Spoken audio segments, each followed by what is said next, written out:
disputes, je crois que ça a finalement un épiphénomène de la réalité du leadership du Parti socialiste. La vraie réalité, la profonde question, c'est est-ce qu'il y a un projet alternatif, quelque chose qui soit vraiment de gauche? Parce que les gens, où ils sont perdus, c'est qu'ils entendent le Parti socialiste, et parfois vous d'ailleurs, Monsieur Valls, dire des choses sensiblement similaires à ce que dit Sarkozy. La force de Sarkozy, c'est d'avoir marché même sur les plates-bandes de ce que vous pouviez dire et de ne pas donner l'impression aux gens qu'il y a une différence entre les deux politiques. Non, il n'y a pas de vraie politique alternative de gauche, en tout cas pas du Parti socialiste. Non, je pense y compris les gens, les citoyens, quand il s'agit de choisir une alternative, on l'a vu aux élections locales, mais on l'a vu aussi, par exemple, dans les quartiers très populaires, là dont je suis l'élu, voter massivement pour le Parti socialiste.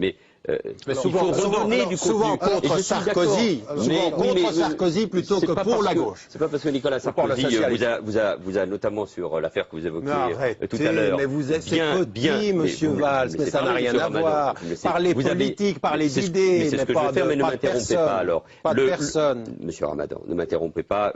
Encore une fois, tout à l'heure, et Alain Minc, très brillamment, vous a mis en grande difficulté sur votre incapacité à passer de la théorie à la réalité. Mais je suis dans la réalité, vous êtes dans la théorie. Si on veut éviter le populisme, il faut être capable de répondre à l'attente des concitoyens. C'est vrai sur les conséquences de la crise économique, mais c'est vrai aussi sur les problèmes qui taraudent la société, que sont les problématiques de l'immigration ou les problématiques de la sécurité. Et parce que la gauche n'a pas compris cela, elle a été mise en difficulté. Et l'électorat populaire, vous êtes dans la théorie. Et l'électorat populaire est parti vers l'extrême droite. Et je fais partie de ceux, absolument. Et je fais partie de ceux qui pensent qu'on doit être capable de parler à ces gens qui, parce qu'il y a une crise, vont chercher peut-être demain des boucs émissaires ou d'autres raisons. Donc la responsabilité de la gauche, de ce point de vue-là, est totalement engagée. Et je crois qu'au contraire, c'est la gauche qui doit être capable de reconstruire un discours, et partout, et pas seulement en France, encore une fois, c'est une réponse européenne et même mondiale, c'est un défi qui est posé à la gauche et au camp du progrès.